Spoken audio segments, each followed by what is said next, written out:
EV. In the sense, you may be knowing, and I think being the workshop is on EV, I think everybody would have given the same thing. What are the major component or structure where an electrical engineer or a power electronics engineer can contribute? It is like, major power electronic systems in EV are onboard charger. Okay. Depending upon the power rating, it could be either a single or a three-phase. See, you need to really think about onboard charger. Suppose to have a large, if a big car has a sizable onboard charger, now then where do I connect? Because residents generally are single phase. Three-phase power connection is not given for a residence. Now I have a big car, and onboard charger cannot be connected to single phase. What do you do then? No? Sir, the PPT is not visible, sir, actually. PPTs are not visible? Yes, sir. Yes, sir. Yeah, 1 second.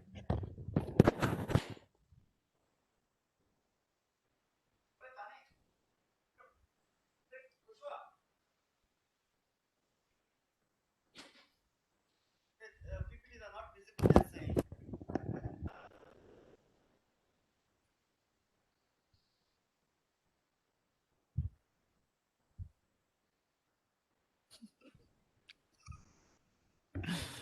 अरे पता नहीं वो किधर से upload coming sir. Yes sir, it is coming sir. Yeah, okay, yes, okay, yes, thank you. You're giving me now.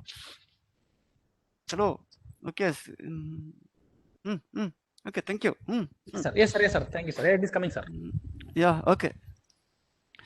So anyway, you're not lost anything. So that's the reason, is that depending upon the kilowatt rating, now whether to connect it to a single phase or three phase. So first thing you need to study is, before designing a onboard charger, what should be its power rating, and can it be connected to a single phase supply? Now it should not happen that I bought a car, now onboard charger is there, where I need to go to again state electricity board to get me a new power connection.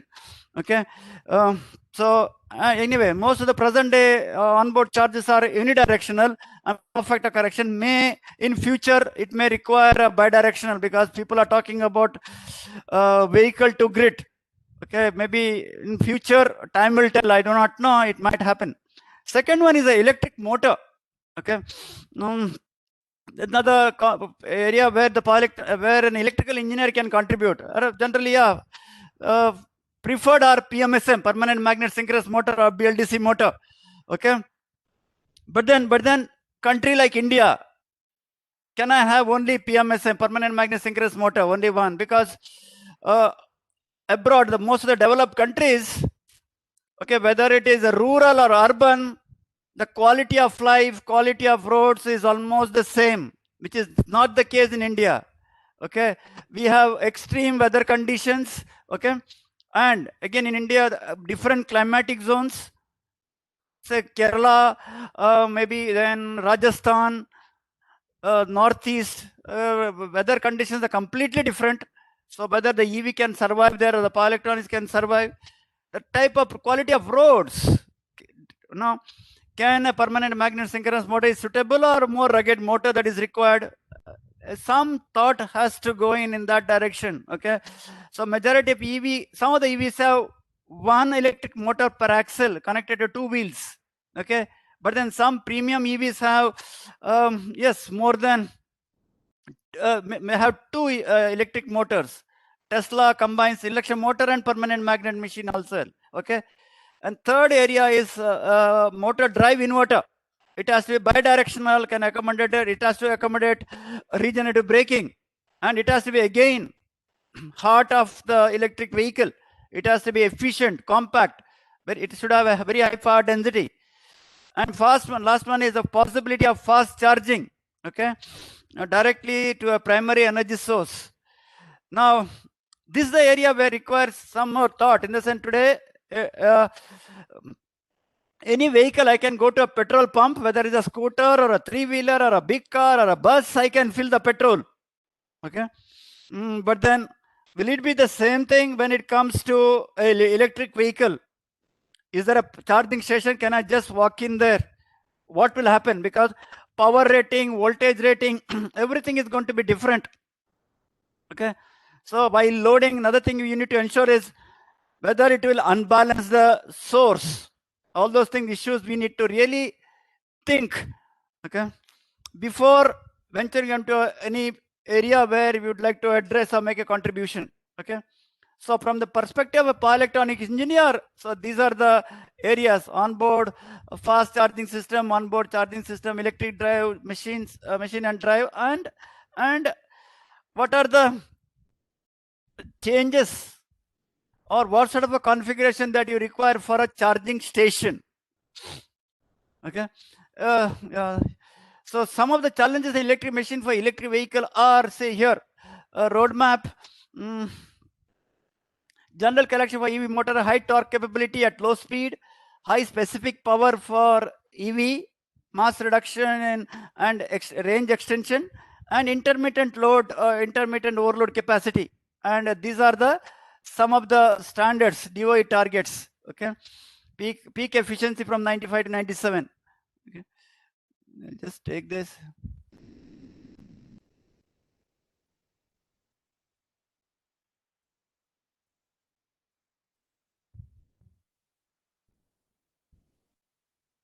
Yeah, see, these are the various type motors and drives they are used, which are the electric models they are being. Tata Nexon permanent magnet machine, maximum power is 85 kilowatt, maximum torque is 200 Newton meters, top speed is 120, is a forward drive, forward wheel drive, and R is rear wheel drive. Okay, these are the various vehicle type models, and this is the motor structure. So primarily we'll see there are permanent magnets and induction machine. Okay. Coming back to now, so therefore let's see induction machine significant. How do I improve the efficiency of induction machine? Improvement could be on geometry design, slip control, all those things we need to do can be done using maybe copper bars. But then if I use copper bar, the manufacturability will cost will improve, will increase, because die cast aluminum rotor is relatively easy to fabricate, but definitely not copper bars. Okay. See, this is die cast copper bar. Is it possible or not? We need to find out. Okay. Tesla seem to have done it, but then why aren't we doing? Not something rocket science. People know it is there in the textbook, but yet industry is not making. Okay. PM synchronous machine. Okay, there are various types of permanent magnet machines: interior permanent magnet or surface permanent magnet or BLDC. Okay, but then what sort of a permanent magnets to use? High energy permanent magnets are not available in India. We have to import them. And other thing is, the moment I put permanent magnets, they have to be stuck on the rotor. Okay, especially in surface mounted. So when the road conditions are not good, is this an ideal machine? Another thing is, what about maintenance or serviceability? Today, any vehicle can be repaired even in a small village. A small garage he can open and he can repair. Or for that matter, induction motor can be rewound, pump, especially irrigation pumps. But then what will happen the moment I use a permanent magnet synchronous machine, which is used in an electric vehicle? Power ratings are significantly high. Air gap in the is of the order of, say, 0.5 mm or so. So what will happen there? So these are the issues we need to really take. So whether permanent magnet machine should be the choice or some other machine. Okay. So if you see Nissan, they are using interior permanent magnet machines. See the compactness, the engineering capability, the quality of work. Why aren't we able to do this? Okay, this is a Toyota Prius motor. Okay. Second is PM. In order to reduce the PM content, can we use synchronous reluctant machine? Okay. There the issue is we have a torque ripple. Can we try to reduce the torque ripple by adjusting the bridges? Okay. So these are some of the motors that we designed. We designed a outer wheel SRM, switch reluctance machine. It's a very fast prototype. Kilowatt rating is also relatively small, but then efficiency is low, 85%. Of course, it can be improved. There are no permanent magnets. So outer part is very rugged. Okay, it could be an ideal for a truck. Okay, especially truck in a rural side. Okay, it has to go through very yeah. Another, we could improve the efficiency of a SRM for an electric vehicle. Efficiency, we could efficient up to 91%. See here, there are only how many? Eight outer rotor poles, and whereas 6 stator poles. Whereas here you see large number rotor segment, different construction, different motor. Okay, what is known as a segmented rotor switch lattice machine. Okay, the rotor is made up of segments. Okay, so in order to reduce the flux paths, thereby reducing the magnetization current requirement, so efficiency could be, we could achieve up to 91% or so. Okay, of course there's always scope for improvement. Second one is, we used a ferrite based permanent magnet motor for electric assist bicycle. See, this is basically an in-wheel motor. Okay, speed is generally low. The problem is the in-wheel motor is you need a drive. You don't need a gear. Okay, but then wheel speed is low. So for a given power, as the speed comes down, your size increases. Now, instead you use a high-speed motor. Same power, the size comes down. Then you require a gear.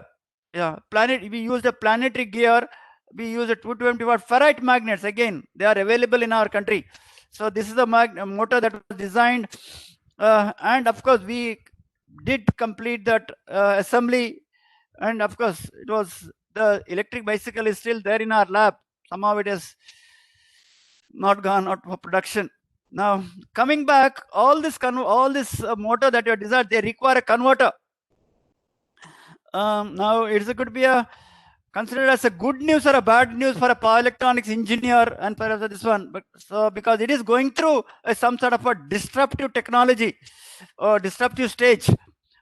People are saying that IGBT life is almost over. Now the next generation devices, wide band gap semiconductor devices.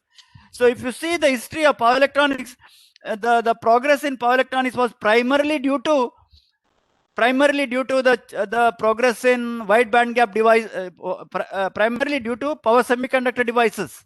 Okay, so thyristors came, then GTOs came, then IGBTs came. So there was a activity in spurt in power electronic activity.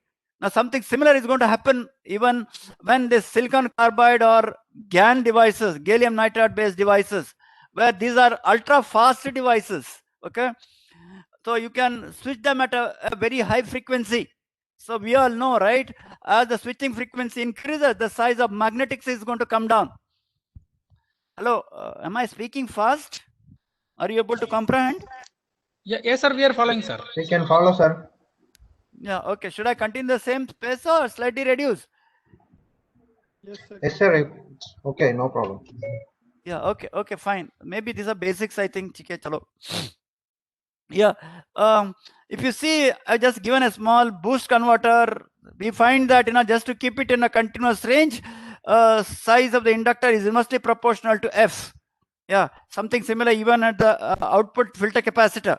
So we all know that higher the switching frequency, smaller the size, but higher the switching frequency, higher the switching losses. Okay, but then fortunately these devices are ultra fast. So your area under the curve is very small. You can see the arrow or no? Hello. Yes, sir. Can you see the arrow? Yes, sir. You can Sir, see, yes, right? sir. Okay, fine. Yes. Okay. Yeah. A pointer or whatever. So power loss, the area under the curve is very small. So losses do come down. Maybe I'll just show you the projection. The market survey has shown the future of the devices. See, gallium nitride, silicon carbide limits. Okay, breakdown voltage versus RDS on. There is significant. Yeah. So FOM stands for figure of merit. Okay, I'll tell you, I'll show you the GAN device as the lowest figure of merit. So the better devices. More, I'll just tell you, I'll show you. So both silicon carbide and GAN devices have a very high breakdown voltage and can work at a high temperature. Okay, but whereas silicon carbide is expected to cover a higher power frequency. I'll just show you where the see here the graph, switching frequency versus power rating. Okay, high power and relatively higher switching frequency, silicon carbide is expected to dominate. Relatively low low power, this one GAN is expected to capitalize or capture the market. Okay, and here these are the silicon carbide, but then area of silicon this one is shrinking. It will be replaced by, time will tell, the projection that GAN will take over at low voltage and silicon carbide at high voltage. Okay, see, as of now they are bit expensive, but then price is falling. Okay, so if I go back here, here is the progress of evolution of power electronic semiconductor devices. You would know that. Yeah, so here is what it is: R on versus breakdown voltage, SI limit, SIC limit, and GAN. So R on is significantly lower for GAN. Okay, and here is the figure of merit. Okay, silicon junction devices, silicon carbide, and GAN, HFET. Okay, figure of merit 1, figure of merit 2, and figure of merit 3. Compare this through other devices. This is lowest. Okay, so what does that mean? RON is low and capacitance is low. Okay, so capacitance low means lower conduction losses. Lesser conduction switching losses, because it takes less time to turn on or turn off. And R on, low R on implies lesser conduction losses. Just show you a small graph showing the losses versus the switching frequency. Okay, see, at say around 60, for a same loss of 20 watts, okay, silicon IGBTs has to be operated around maybe around 60 kilohertz, whereas you can operate it maybe somewhere around 650 kilohertz, the GAN device. Okay, so see the reduction in size that is possible. And here is a small comparison of the window area, that is area product of a flyback transformer. Same power rating, silicon carbide based converter, silicon MOSFET or IGBT based converter versus the GAN based converter. See the size, significant reduction. Okay, so the comparison of silicon isolation converter, silicon carbide isolation converter, and GAN isolation converter. See the power density and the specific power that you can achieve. When it comes to electric vehicle or all electric aircraft, these two figures are of utmost importance. So smaller the of course the ratio power density should be as high as possible, specific power so highest for GAN. And mind you, this is for a relatively at a low power rating. Okay, sorry. Yeah, so this is a future of future electric vehicle will have power convert dominated by GAN and silicon carbide traction. Almost entire thing, it is going to be GAN or carbide silicon carbide devices. Yeah. So now a little bit of GAN device. I'll tell you, these are it's a bidirectional switch. Okay, see, I've just shown you one leg of a VSI. Okay, so I'm assuming that of course it has to be bidirectional. Okay, so initially it's what I'm saying, if it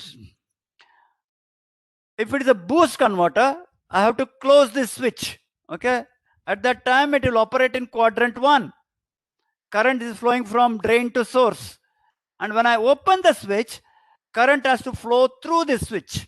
Okay. Now it is operating in the third quadrant. Source to drain current flow.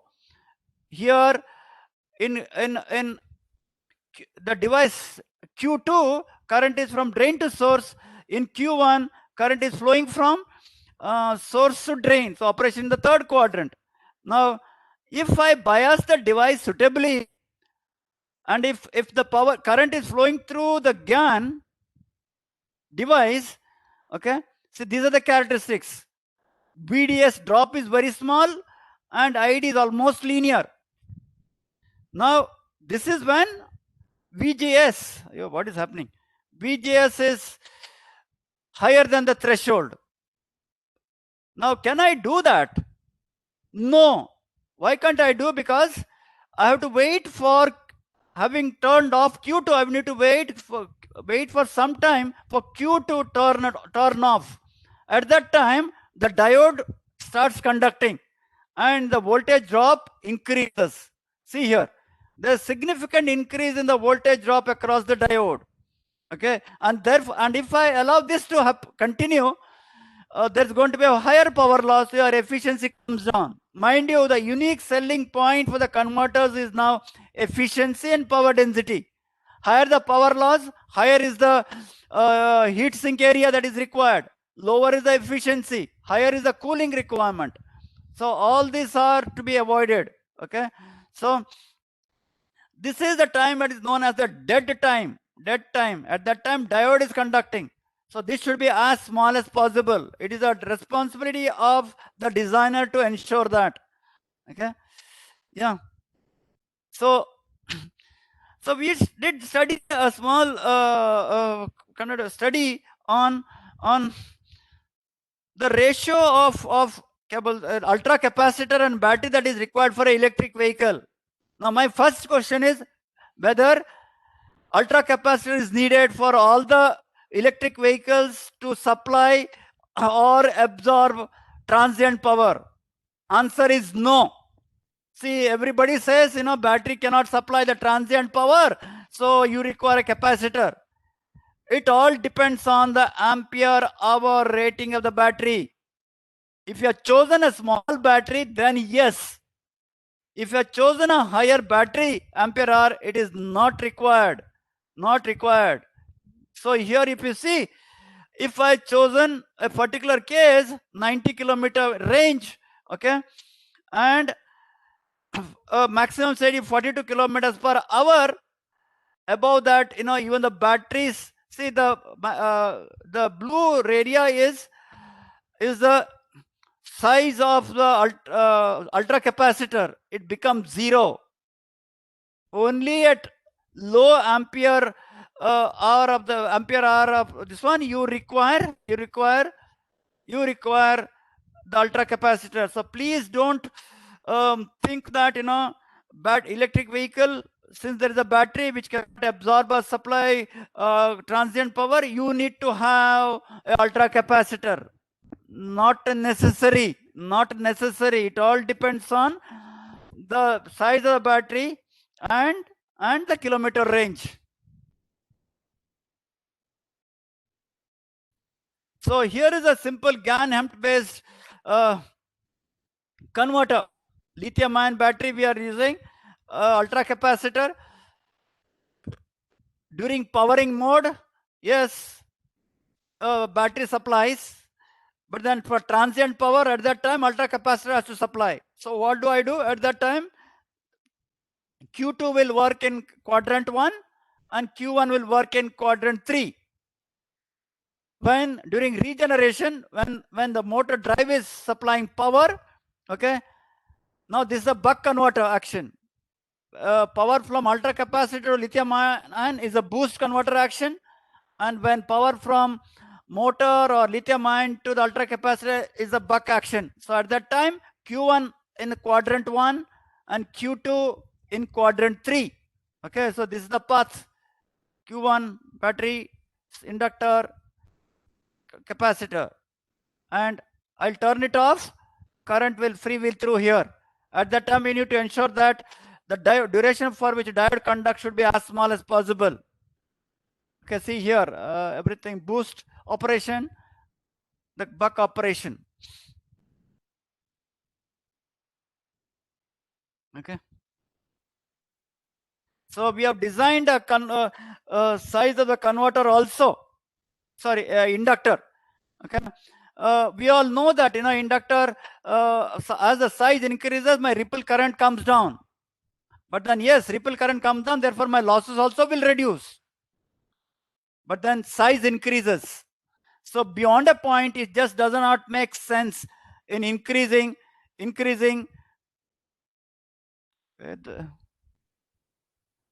doesn't make increasing the size of the inductor, because there is hardly any change in the losses.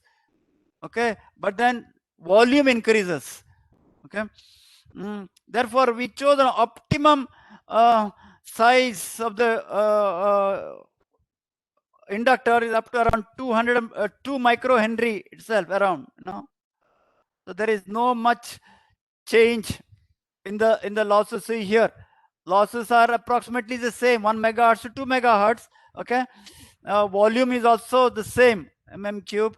Microhenry is 1.83 to 1.80. Okay.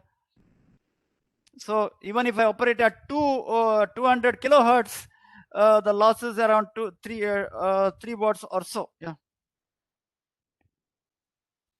Now coming back to the PCB design, you have to be extremely careful. Okay. Now anybody would have drawn, maybe those who are working in power electronics, they would have connected this path straight away here to the ground. Okay. They would not have brought it and connected here. By doing this, what am I changing? If you see that potential is the same, you may say that potential is the same. No.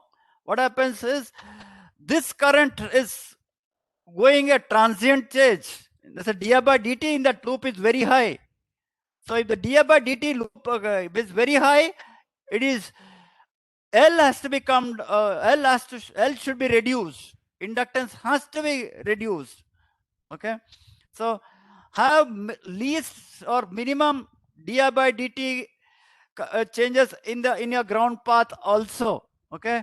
Loop should be area also has to be small. So here if you see, here is the source and here is the load, and if you just arbitrarily locate, this is the path from source to the load and from load to the source, is very terrible. See the loop area. But instead, if you sandwich them one above the other, area reduces. Excellent is one above the other. Flux cancels. Direction of flux. One way, it is opposed by the return path. Minimum dI by dt. Minimum inductance for a very high dI by dt. Yeah. So keep the path separated from the ground panel. This is what it is. Okay. Route the negative input capacitor before touching the ground. Yeah.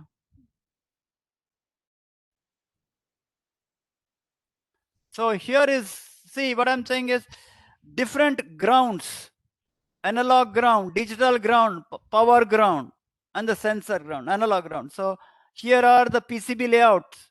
Analog ground is here, separate. Power ground is here. Okay. Digital ground is here. Of course, and they are interconnected at only one point, at the star point. So there is no circulating current. No circulating current. Communication ground for isolated communication. Okay. So this has to be ensured by the designer. Here is a hardware performance. We operated the converter at 1 megahertz in the lab. Okay. This is not a joke. 1 megahertz. See the size. I'll show you. Yeah. So this is the GAN device. Okay. The heat sink. The upper part and the bottom part. See the waveform, very clean at 100 hertz, maybe. Okay. The first prototype. 61 volts at voltage is stabilized at 61 volts. Input voltage is 33. Switch voltage. Yeah. Inductor current at 1 megahertz. Of course, there are slight distortion that has to be addressed. Current is almost the same, constant inductor current. Okay. So these are the transients that have to be there ringing. This is what I was talking about. One has to reduce the loop inductance. Then the inductance will come down. That has to be done. That's another challenge that we are facing. Yeah. So we have done some more modification. Now we have designed a 4-layer PCB in order to reduce the loop inductance. Okay. The loop area has been significantly reduced, one above the other. If you see top and bottom. So this is a side view. Red marked loop is a critical loop. Loop area is minimized to a great extent because of this vertical loop design. Okay. Yeah. Another, see, we need to have an onboard charger. Which topology to use? Classical PFC or interleaved PFC and totem pole. These are the 3 PFCs, unity power factor, unity power factor based converter. And if you see, make the comparison, totem pole bridgeless has the highest efficiency and least number of elements. Okay, minimum number of elements. Okay, now we are using here only two GaN devices and 2 silicon based converters. Why? Because only 2 of them are switched at a very high frequency. One in the positive half, another one is a negative half, and the other one is conducting for 180 degrees. So if the device is conducting for 180 degrees, having turned on, there is no turn off, you can use a slower device. Okay. And of course, yeah, silicon based devices, they have a reverse recovery losses also, which are absent in GaN based converters. So that is another advantage. Yeah, this is how it works. Maybe go back and see. If you see this path, SD1, here also on, in the positive half. So SD1 can be a low voltage drop across it, and a fast device. SD1 could be a MOSFET, whereas Q1 is being turned on off. Similarly, Q2 is being turned on off. So you require Q1 and Q2 should be very fast devices. They are GaN, okay, GaN HEMT, and SD1 SD2 are silicon MOSFETs. Now why not diode? Yes, diode drop is higher. If you recall your synchronous buck converter, okay, in a buck converter we have a MOSFET and a diode, but in a synchronous buck converter we have two MOSFETs. Both are MOSFETs in order to reduce the voltage drop in the freewheeling mode. See the 1 kilowatt totem pole PFC and see the 1 kilowatt drive that is available in the market or something. See the size, 1 kilowatt totem pole. It was done in IIT, 4-layer PCB. Okay, and again it was done by the scholars. Okay, if they can do, even you too can do. Okay. Yeah. Now onboard power charger converter, little bit I'll convert. Yeah, onboard charger challenges. Yeah, crucial order, good power quality.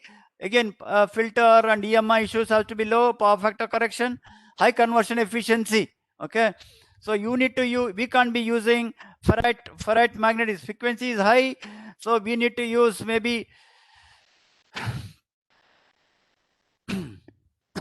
sorry,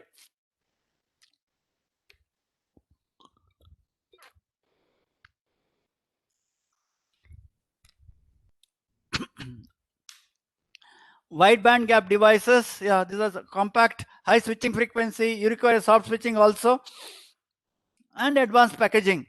Classification at 2-stage, non-isolated, single phase. These are the various classifications. Functions are, yeah, people are saying grid to vehicle, vehicle to grid. I do not know as of now, because the number of vehicles is small, whether this makes sense or not. But in future, definitely these will be the issues. But as of now, we should not be worried about our electric vehicle supporting the grid. We get into all sort of topics that is definitely of no much interest as of now. As of now, let us see what are the problems we are facing. One is motors, power converters and charging stations. As the number increases, yes, maybe your battery can support the grid. Okay, then yeah, definitely your magnetics is also another very important area, because very high switching frequency, turn off, turn on time, it could be of the order of nanoseconds.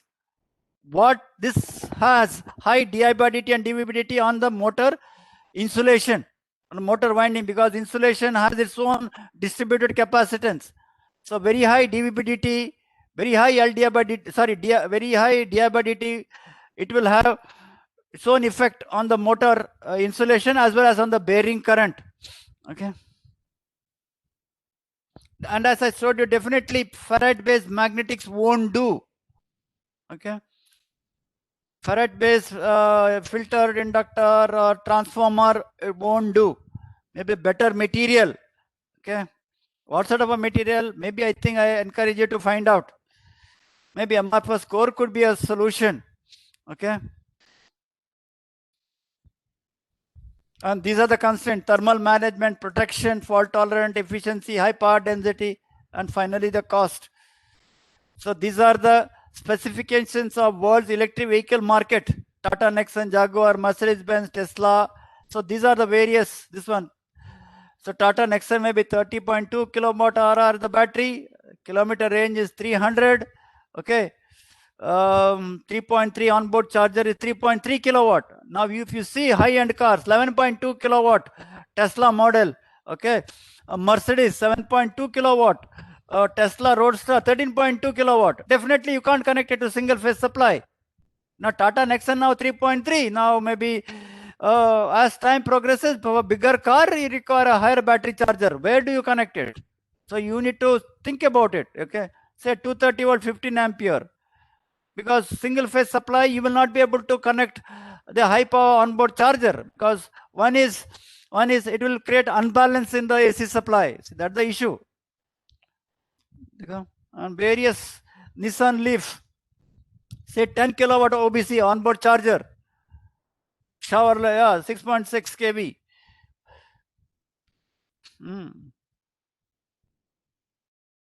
So definitely I doubt any utility will allow you to connect, or utility has to change its specification, or maybe at the end of the day you may have to change your the service connection from pole to your this one, or you may have to install your own small transformer. God knows, time will tell.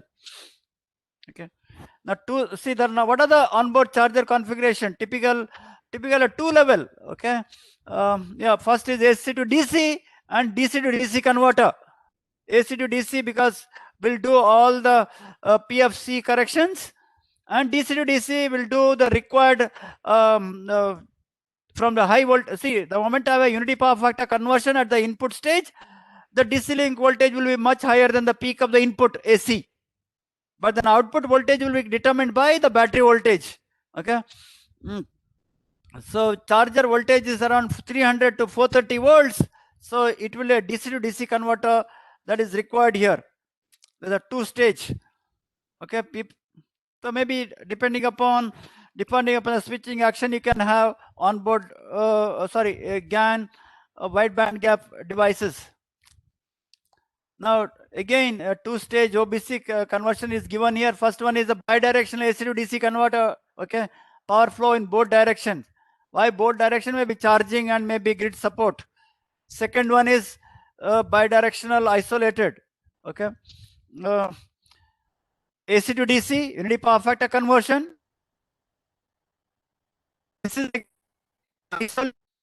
AC because this voltage is much higher. So I need to reduce it here. So you require isolation, and maybe switching frequency is very high. Have zero switching, ZVS, 0 volt soft switching technique you need to incorporate to reduce the switching losses and thereby increase the efficiency. And here is the required voltage for the battery. Okay, this is the entire 6.6 kV bidirectional EV body onboard charger. Okay.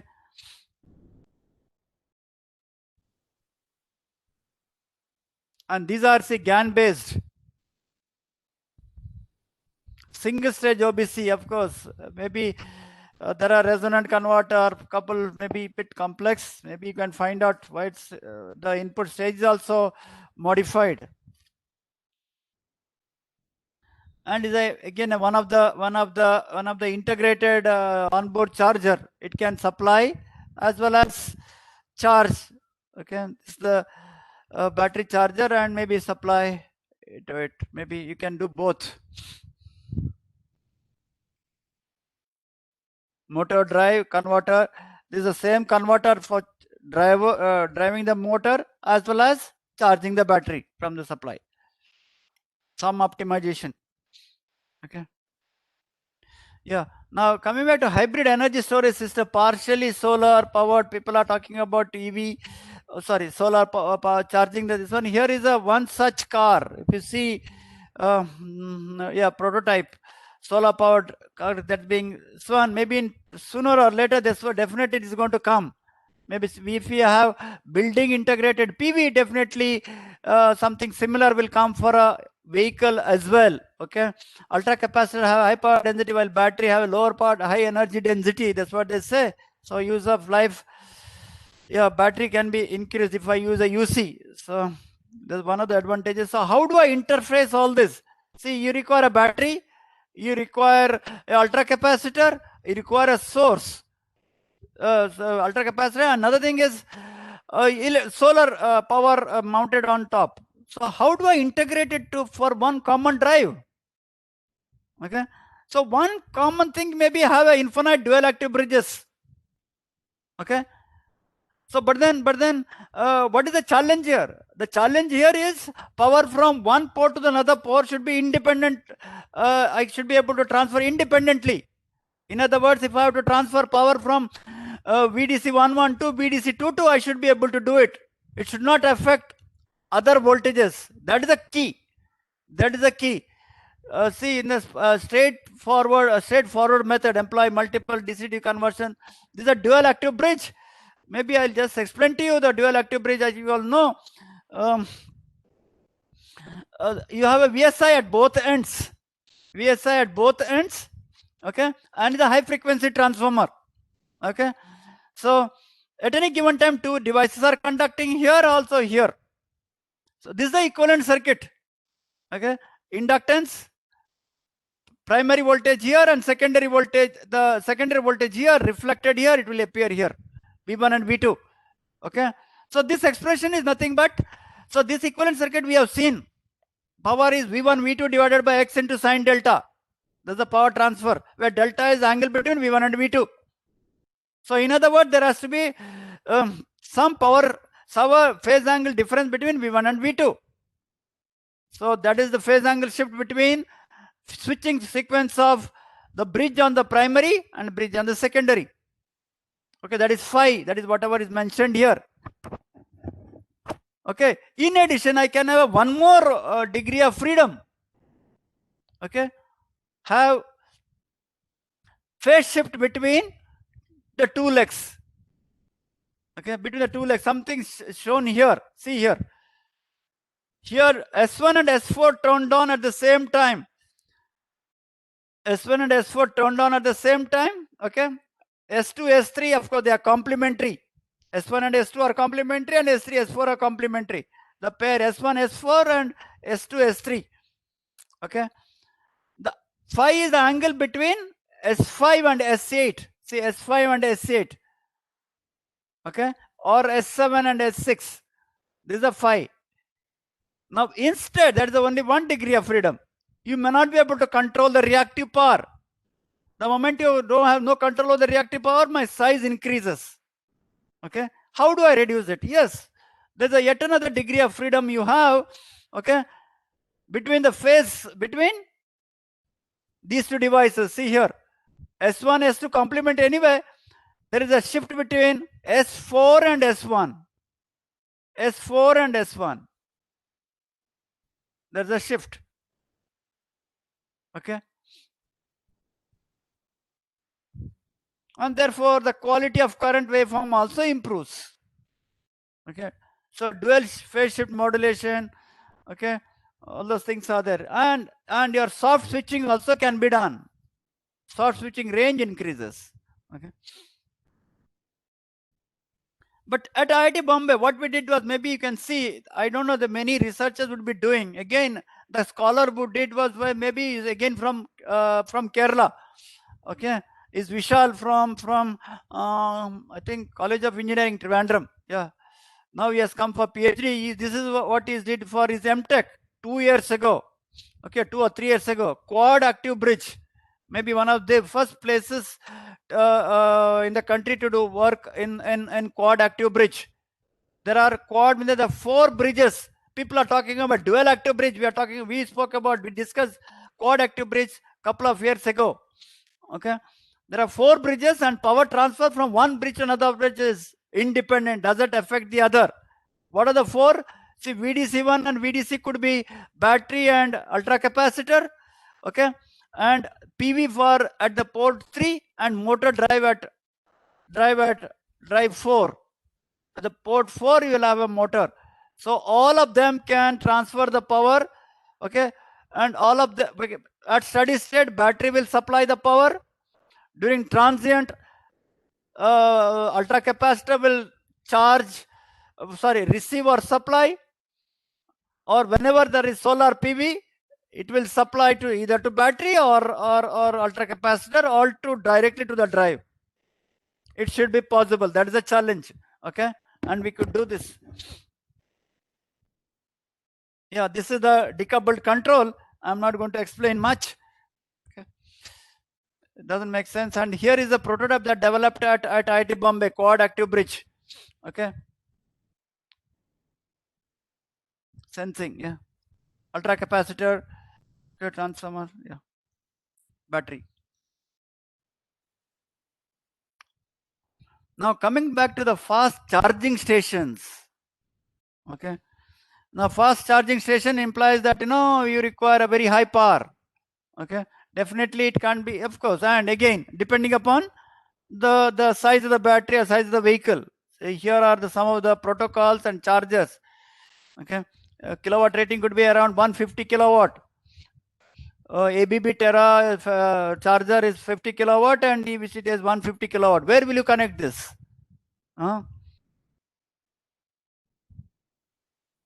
See, where are what are the topologies? These are the existing topologies, existing fast chargers. Okay, line frequency. Everywhere you see the line frequency.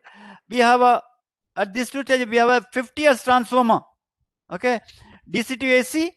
Okay, power factor correction. You can combine this, and maybe a battery charging here, high voltage, high power.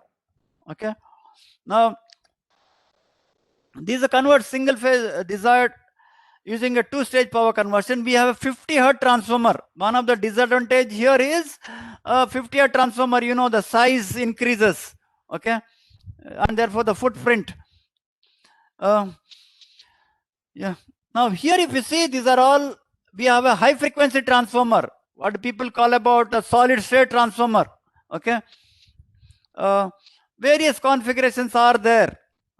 You have an isolation in between, and high frequency size comes down. Okay,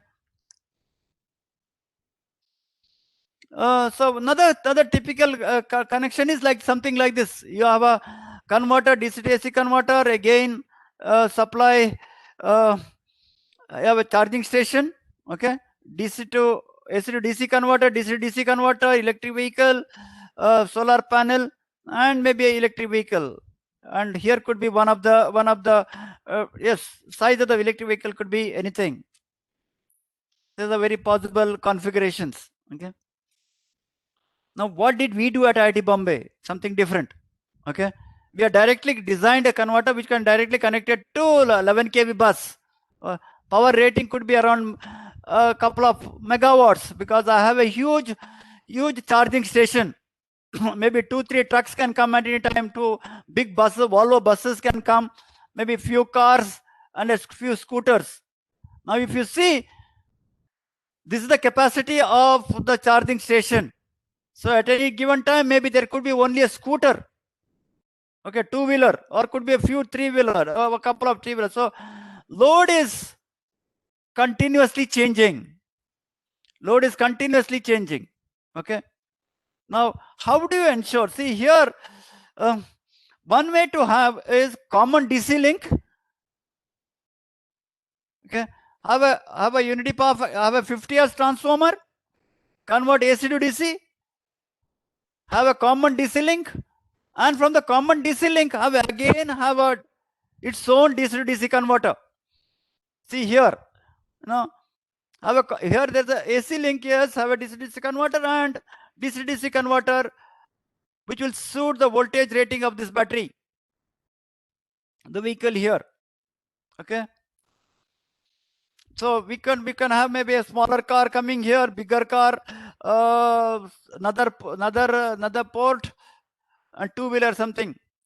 Now, while doing this, fortunately, a source will, because it's a three-phase, source will see some sort of a balanced load. Okay. But then here, number of stages are more. Now, what we did was here, okay, we eliminated the 50-hertz transformer. Okay. We are using a so-called solid state transformer, directly connected online. Of course, so we have to connect many modules, or we are using a cascaded H bridge at the input stage. These are the number of modules connected to the two lines. Okay. So each module, CHB is converted to AC to DC, DC to DC, and again DC converter. Here is the battery, and that will go to a separate port. Okay. Now, see, in this case, what is happening is, see, bridges are there, and all of them are feeding to the same DC bus. These are connected to the same DC bus. And this DC bus, you connect the various vehicles here. Okay. These are individual cells, they connect to the same. The modification that was done at IIT Bombay was something here. Yeah. See, here is the configuration of IITB. Okay. These two modules, this bridge is connected to between two lines. Again, these two lines. Okay. And here you choose a translation such that it suits, or the voltage rating of each ports are different. This could be for a two-wheeler, this could be for a three-wheeler or a smaller car, this could be for a bus or so. Okay. Now these are connected. This is all delta connected. One arm of the delta, another arm of another delta, another arm of another delta. Okay. If you see, one second.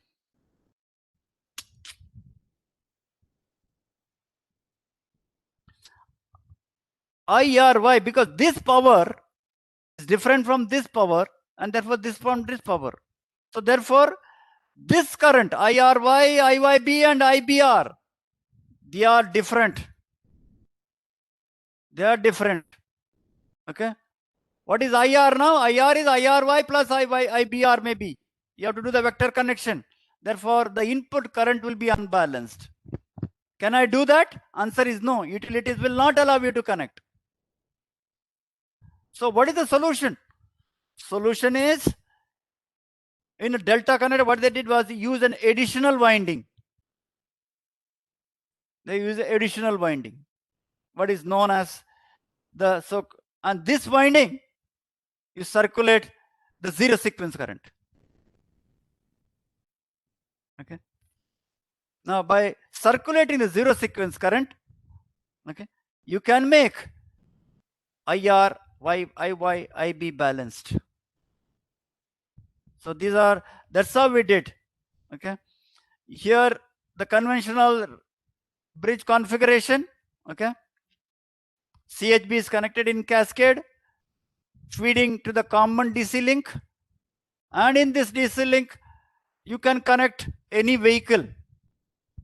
At that time all three will see, yes, of course currents will be balanced here, But then you require a separate DC to DC converter for each vehicle, because voltage ratings of each vehicle are different. But what we did was, instead we have a separate port. See, here is what it is. We have AC to DC, DC to DC. Particular in this port, only the vehicles of this range will go, this range will this range. Now at any given time, maybe there could be only one port active, or two ports active, or three port active. So the source will see a unbalanced load. So what we did was, we used an additional winding, NB, okay? And the zero sequence current will circulate in that. By suitably controlling the zero sequence current, IRY, IYB and IBR can be, of course they'll be different. Now there will be, in addition to the fundamental component of current 50 Hertz, there is a in phase component, fundamental component also. So it will, which is in phase in all three arms of the delta connected bridge, to balance the cluster power. So control of converters, yeah. So that's how we did. So you see power flow scenarios and various conditions. These are the experiments results. Same bridges. We have a PV here, PV 0.2 per unit. Solar power is charging. Solar power is charging. There is no EV here. Here also there is no EV. Solar power is charged 1 power unit. See here. Okay. These three currents are, these are the input voltages. These are the currents. Source is the current, balance current, and these are the three load current. These are the three cluster current, IR, IY, and YB. These are the three balance current. And here, if you see the various power of each port, they are significantly different, yet input side currents are balanced. See the second case. There is a heavy unbalance at the load side. EV1 is 0, EV3 is 0.3 per unit, and EV at the port 3, EV2 is 0.2 per unit. And again, there is PV also, there is some support. Okay. Source currents are, if you see, these are the currents, and these are the three zero sequence currents circulating there. Okay, or the currents maybe. And here, see the power, they are significantly different.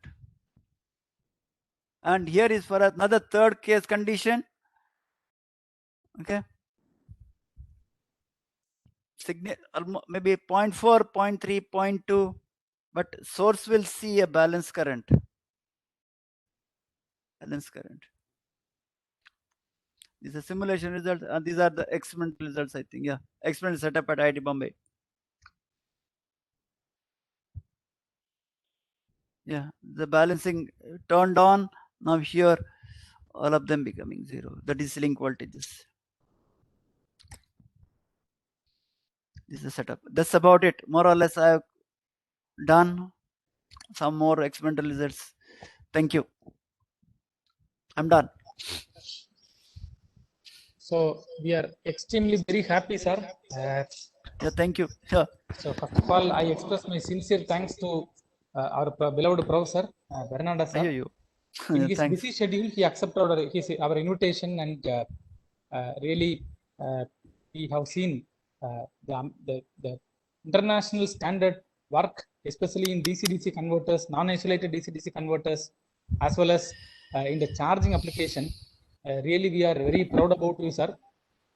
Thank you. All the participants, those who are having some doubts, you should be proud. Yeah. Feel free to interact. So this is a time for question answer, please. Good afternoon, sir. Yeah. If you're using the DC to DC converter or AC to DC converter, you are using the different vehicle, you are charging the stations. But how you are find out the load or power capacity to charging the happens? Sir, could you please repeat the question, sir? If you are using the DC to DC converter or AC to DC converter, whatever it was, yeah, you are using the different type, the charging stations. In the charging station, in the sense, this is in this topology, you mean? We are using different variety of vehicles. For example, you truck, a car, and a bike. Yeah, here. Okay, this could be one of them. Yeah. Yes, we are using different power capacity. Okay, how the charging station will be shuffling is happening. Shuffling in the sense? For example, if you the heavy vehicle to again come to the motorcycle, charging station is possible, or only particular. Oh, see, I got it. See here, 1 second. You don't have to worry. The controller will do that action, right? I have to choose suitable zero sequence current to circulate. Okay. I can see port 1, two-wheeler, port 2 is again maybe a different power, and port 3 a different power. Yes. Okay. Now, depending upon the power here, my current that is circulating in this winding, see NB is a zero sequence, is a delta connected or whatever. These three windings are connected in parallel. Okay. These three windings, NB, and in that NB, the zero sequence current will be flowing, injecting the zero sequence current, which can be done. See, this is a very common control strategy that is used in CHB based converters, balancing the DC link, balancing the arm current. These are very well documented in the literature. Okay, that's some port you are using particularly for two-wheeler, or it will be changing the port. For example, port 1 to port 3. No, port 1 is for low. No. This is what I'm saying. Port 1 is, we have suitably adjusted the voltages. Port 1 for maybe two-wheeler, port 2 for a bigger car, port 3 could be a truck. Okay. Nice. So another doubt, when you are using the hybrid energy storage system, partially solar powered. So the conversion of the solar in the panel in the car. Okay, how you are getting the energies? Sometimes there will be scratch or air drags. No. Sir, let us not worry about that scratch. But then, sir, here is a dual active bridge. See here. Okay. No, 1 second. See here. Here is a case. Okay. I have used a battery.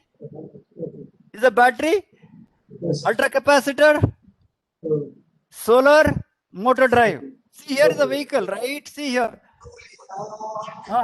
There is a solar panel, what is known as a building integrated PV. Okay. Panels are mounted. No, this is just not a figure. Industry is trying. I don't want to name it. Okay. Solar PV, there is power coming from solar. Okay. It has a battery. Okay. Now it has ultra capacitor to absorb power, transient power, and there is a drive. Now you have a choice. To go in for this. You have a choice to go in for this. Okay. N number of converted.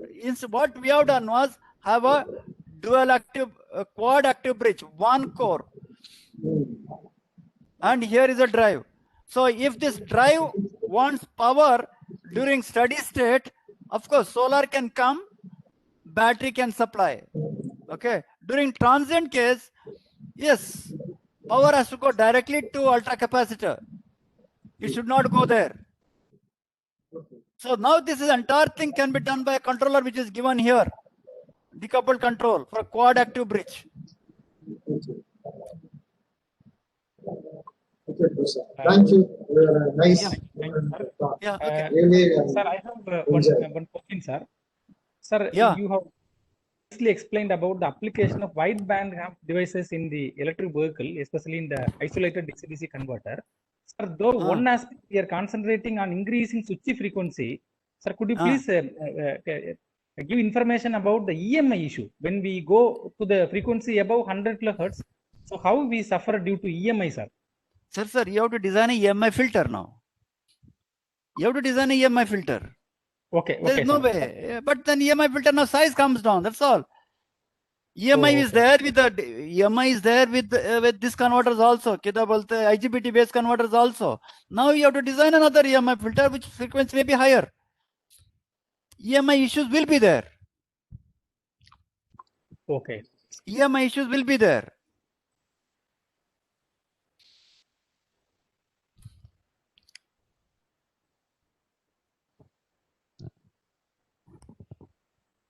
Yeah. Any questions? Okay. Thank you, sir. Sir, there is one question I found in the chat box. Which type of motor is suitable for electric auto rickshaw?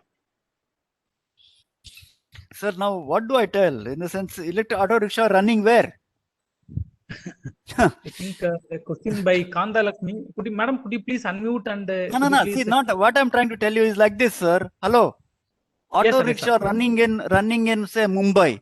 Roads are reasonably good some places. Okay. Okay. Maybe I will go for a BLDC motor. No, if a three-wheeler running in a small village, roads are I'm from a small village. I'm talking about there. So for heavy vibration, roads are not good. I don't mind having a slightly inefficient motor, but it should run. You got what I'm saying? Say in Calicut, something happens in Calicut, you can call an engineer, service engineer, he will come. If you are in a small village and there is some breakdown, who will go there? So the technology has to be appropriately different. Now, depending upon the region, if you are willing to pay money, you want a sophisticated control and high efficient motor, go for BLDC or PMSM. It should work. Okay, tractor or truck, it should work. Tomorrow morning I have to start, it has to go. Roads are very bad. There, I may not be too worried about my mileage. Maybe 1 kilometer less, 2 kilometer less. It is okay, but it should work. Roads are bad. Maybe then I may go for either for SRM or maybe a BLDC or PM assisted synchronous electric machine.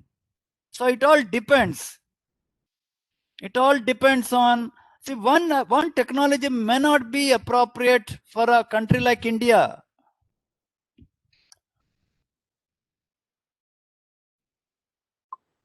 Thank you, sir. Thank you, sir. Yeah, country like India. This is what I feel. Okay. No, it all depends on where you are. I am from a small village. I know life there. I know what should happen there. Oh, it has to work. That's all. I may not. Of course, I also worried each penny has to be earned. But what's the point having a too sophisticated and too elegant and very reliability is very low. Now, what do I do? Or it is so sophisticated, the cost is so high. 10 rupees is a big thing in a village. Am I right? Yes, sir. No. So now, see, there are various issues. High efficient permanent magnet machine. Now, high energy magnets you have to be import. Now, where to import? People are becoming bit sensitive now. Can I reduce? I say I don't mind having a slightly inefficient motor. I don't want NDFEB based magnet. Then maybe I'll go for PM assisted synchronous electric machine. So it is like this conservation of sorrows. Whatever that you do in life, you have to pay a price. So you choose what you want, and accordingly you have to pay a price and whatever. That's it. I can't give a unique answer. Most popular is PMSM. Of course, because in the developed countries, yes, it makes sense. And it has to be serviceable. It has to work. How difficult it is to repair a PM machine motor.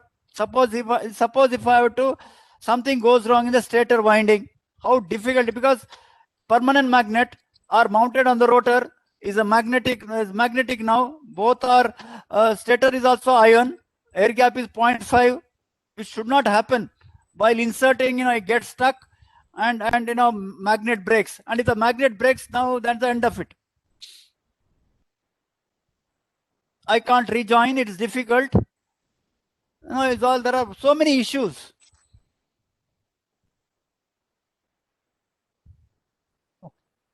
So it's like this in life.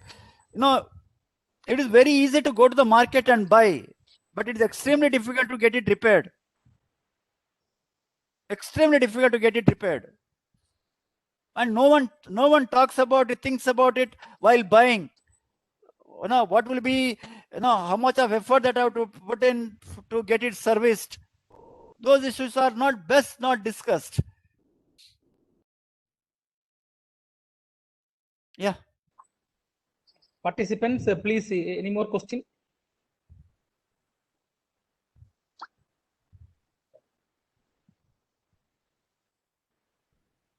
If there is no other question, so this what happened in the sense about this question? People have got bored or?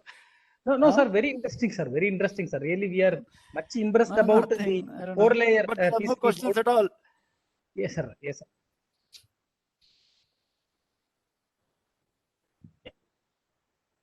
Yeah. Okay. So, as we find the man who never required introduction to the technical community. I'm a very simple person, man. Come on, man. Yes, sir. Yes, sir. So we wholeheartedly thank Professor P.G. Fernandez, sir, for accepting our invitation suddenly and delivering a very inspiring talk, especially on the latest trend on electric vehicle charging stations. Extremely, we feel proud of you, sir. On behalf of all the participants and my own behalf and on behalf of FDP conducted NIT Calicut, I express my sincere thank you, sir. Thank you very much, sir. Thank you so much. Thank you. Ashok there? No. Yes, sir is there, sir. Actually, he is in on planning and development meetings. Actually, he was I see. there. Okay. Convey my regards to him. Okay. Sure, sir. Bye. Thank you. Bye. I will log out. Bye. Okay, sir. Okay.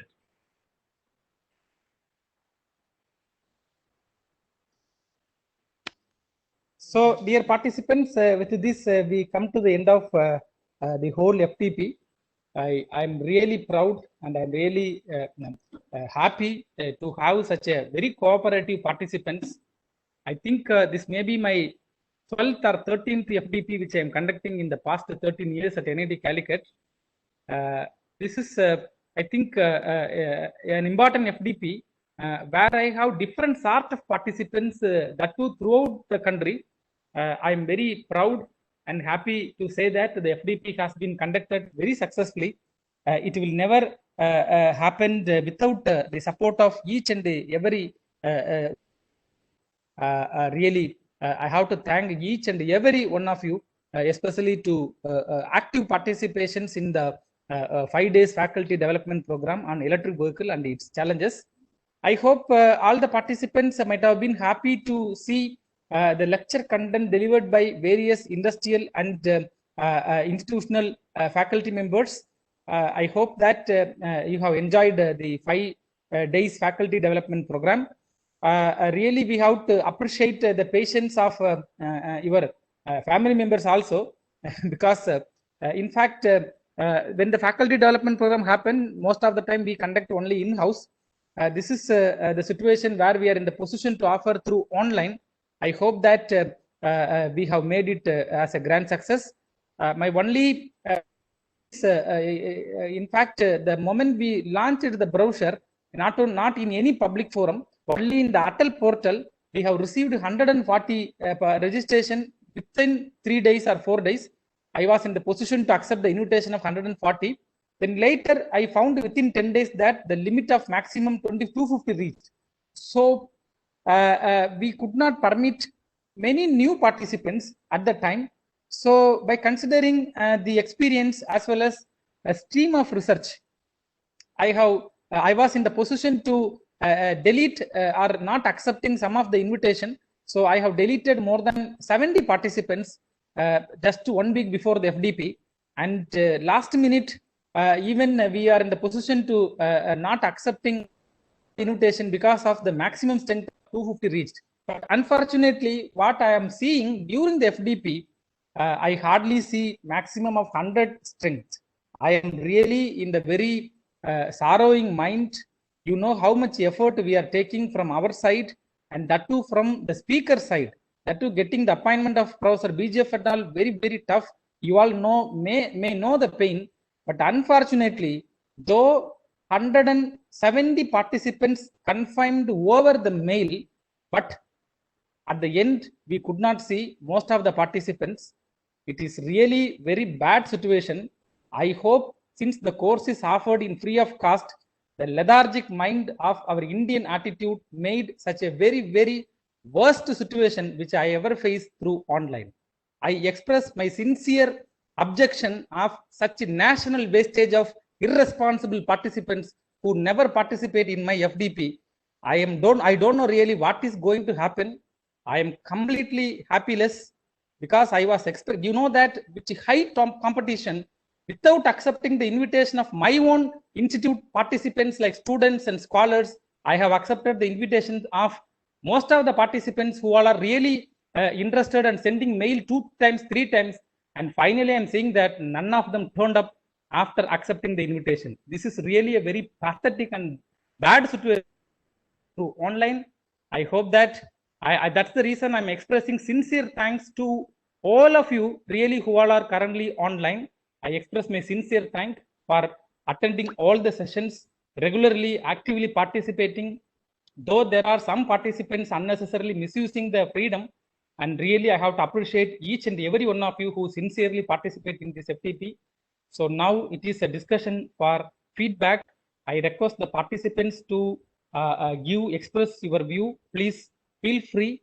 I'm told that for the past 1 year we are organizing some FDPs through online. There are mistakes might have happened from our side. I am extremely sorry for mistakes if anything happened at all. So hope that we tried our level best. If to be concentrated to improve better, please give your opinion and please feel free to share feedback. It is most welcome. We accept your feedback. Good afternoon, sir. Yes. I am Dr. Jnanamurthy, Anna University, Villupuram campus, Tamil Nadu. I really thank Kumaravel sir for accepting my invitation. I'm also Department of Mechanical Engineering. I'm not much more. Hello, I am audible, sir. Yes, sir. Yes, sir. Audible, sir. Please, please. Go ahead. I'm not much more about that power electronics like that. But even though I'm very much interested in the electrical vehicles, that is the reason I to apply this course. After that, immediately you were accepted the invitation. I will be very happy. Even a mechanical engineer will be accepted my invitation. I'm so happy that moment. After that, I attended the 5 days course. Is very excellent. You are giving this course very high effort. I think that you are a nook and corner of the participant. I don't know. Who are the faculty is very interestingly. They started well in that course. Also, they give the more which area you are giving the more importance. That are all nook and corner they are discussed. I am really happy, sir. I am very proud of you. You are giving such a wonderful opportunity as well as you are giving a lot of effort. As well as I give the sincere thanks to your research scholars and who are all committed this work. I am very happy to say once again, beyond the participant, beyond me, it is a very great things like a new area. I am up almost there are third time I am attending this shuttle program. Particularly 2 times I am attended already in the electric vehicle. But this scenario, your course is totally different. I think my experience is really happy, sir. I think your effort will be useful to maybe the 100 participants. It will be very effective to convey the transfer the knowledge to the students. I am once again thank Kumaravel sir for this such an opportunity. You are giving more effort to these concerns. Thank you, sir. Thank you, Lord. Thank you. Thank you very much, sir. Sir, this is Sivanesan from Amrita School of Engineering, Coimbatore. This particular workshop was very much useful for me. I was attending every session without fail, and it was very informative one. Particularly all the speakers, they were eminent speakers, and it was such a wonderful workshop. And thanks to all the organizers Thank you, one and all. Thank you. Yeah, thank you, sir.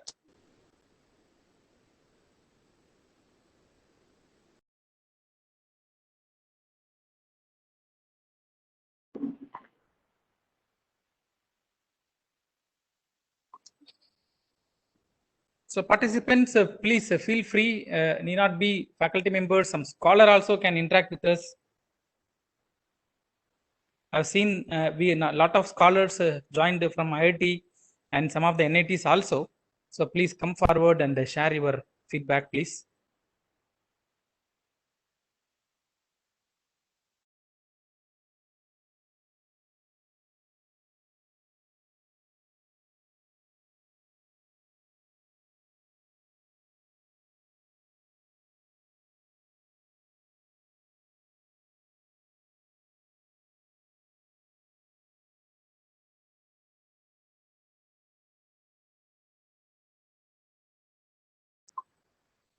So one more thing Extremely also. feel happy that yeah, please go ahead, sir. Go ahead, please. Also mentioned here, this course is totally some research area also. I think they are involved. But also I am appreciate this today. Go further, it will be young researcher. It will be highly helpful. For example, next what is the way to go for this power electronics research also? It is also a little bit good. It will be some more examples are given, realistic work will be given, further it will be helpful in future. Sir. That is my another way. Yeah, thank you, sir. Hope that maybe next time we will try to include the speakers related to that aspect. Yeah. So we are very happy to see a very good response from participants in the chat box. We express sincere thanks on behalf of NIT Calicut as well as on behalf of NIT, on behalf of the FDP, the organizing team. So extremely thank you very much for providing very good feedback. Now I request my fellow coordinator, Dr. Sunil Kumar sir, to speak a few words and interact with the participants.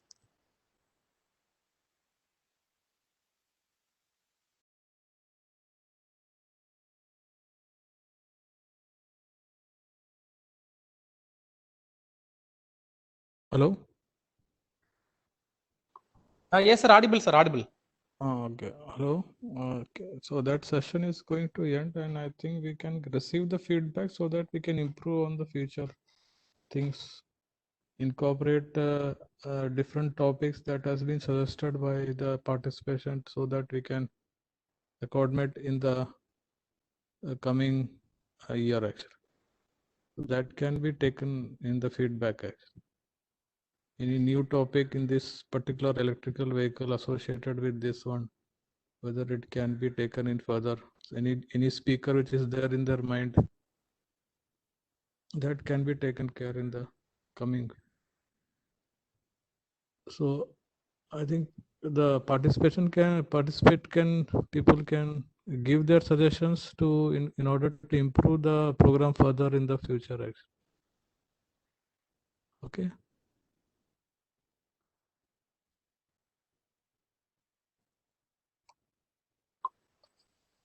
Thank you, Sunil sir.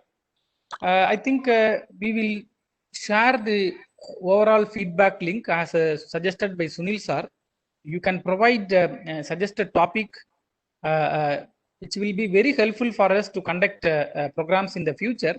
Similarly, as Jnanamurthy sir pointed out, if you have some experts information, please share in the feedback link so that we will contact them and we will try to arrange a better faculty development program in the near future.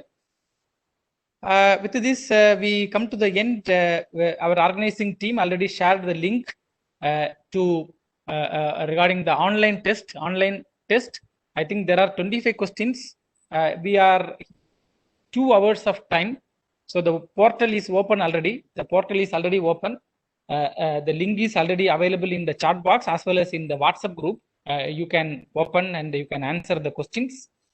So please try to answer maximum questions. It is the mandatory by AICTE that we should get a mark of more than 60%, but don't worry about that. Please fill all the questions and try to answer most of them correctly. Now, as I already told you in the inaugural function, we are responsible only to conduct the faculty development program, and in the web portal, we will enter the attendance details as well as the you secure during the written exam. So based on that, finally AICTE will directly send you the copy of certificate for attendance. I think with the maximum things we have conveyed. So please complete your written test formality so that your entire thing will come to the end. Sir, from where should we take the registration mail ID? Atal registration ID? No, registration ID, madam. Whenever you register your, I think wherever you got a mail from us, that mail ID by default Atal registered FDP email ID. I think I send information regarding the FDP to particular email ID which was registered by you, and that is your registered email ID. Okay, okay. ID. Oh, fine, fine. Email ID. I thought there is some particular number or something. No, madam, no, madam. Email ID, email ID. Yeah, because email ID. During the attendance, yeah, during the feedback, we have received. I got it. I got it. Sir. So one participant is using 2-3 email IDs, so it is tough for us. So please make email ID which is registered in the which we have registered. Fine, sir. Fine. Yes, ma'am. Email ID. Yeah. Thank you, madam, for your clarification. Yeah, maybe useful for other participants also. Yeah, right. Yeah. Yeah. So if there is no other clarification required regarding the administration of Atal, we will move to the next topic.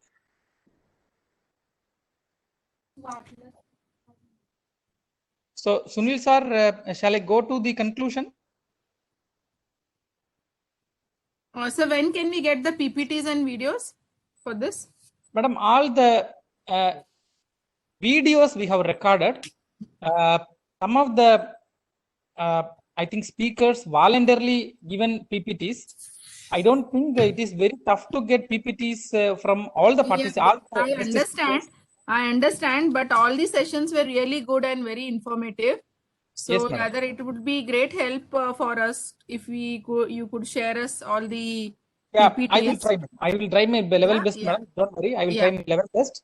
I think we have to do some editing work on the video because the whole we have recorded as a single video, and our team will work on that, and it will split according to the session.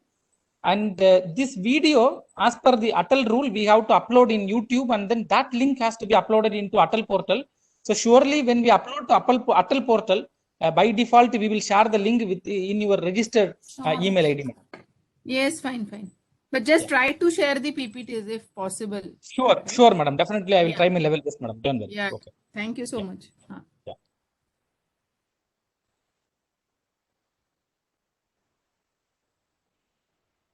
So, Sunil sir, shall I go ahead with the conclusion? Yeah, okay. Yeah. So, with this, I am coming to the final stage of our faculty development program. First and foremost, I think the Atal team who is working tirelessly, maybe sponsoring plenty of faculty development program through an email. I come to know that the efforts taken by Atal in conducting lot of FDPs to train participants throughout the country was recorded as I think Guinness record, something like that. Yeah, I think they have won some record. They have made a record. I think that email I have received. We have to really appreciate the officials who directly or indirectly involved in Atal to make to come forward to conduct several number of faculty development programs. And this time NIT Calicut has received 3 and successfully we have completed the second one. Third one will commence on coming Monday. Second, I would like to thank National Institute of Technology Calicut for their wholehearted support in all the aspects, from the present director in charge, Dr. Sadidevi Madam, various deans, including Dean Faculty Welfare, Dean Research and Consultancy, each and every dean I wholeheartedly thank. And then I thank the head of the department, Dr. Rijil Ramachand, for his support provided in each and every aspect. Then I would like to thank the honorable speakers of the program from side as well as from industrial side. Really, I have to thank their efforts to make this program as a grand success. I would like to extend my sincere thanks to each and every one of you, though you are working parallelly in your institute and busy with online classes and other administrative activities. Irrespective of that, you have participated in this FDP. I have to thank each and every one of you from bottom of my heart. So but not least, I would like to thank my fellow coordinators and my guide, Dr. Ashok S., current professor in the Department of Electrical Engineering, and my fellow coordinator, Dr. Sunil Kumar TK, from the Department of Electrical Engineering, for their wonderful support, and for a team I express my sincere thanks to both of them. So finally, I would like to thank my students and scholars for making this program as a grand success. Without their help, I could not make this program as to this level. Each and everything like sending feedback link and preparing the agenda, each and everything they have directly or indirectly involved in various aspects.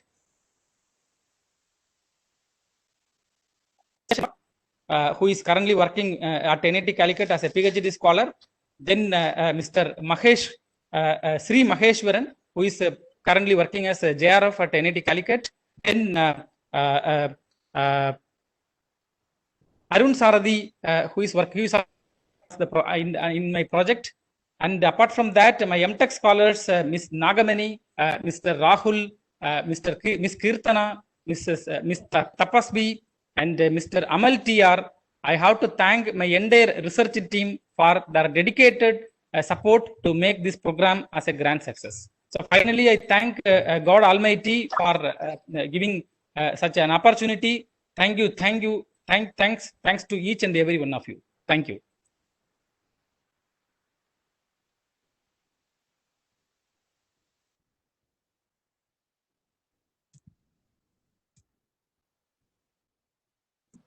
Thank you, sir. Thank you a lot.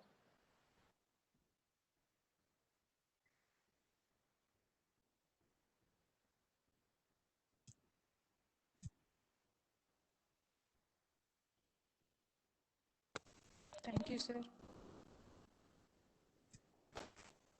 Thank you, sir.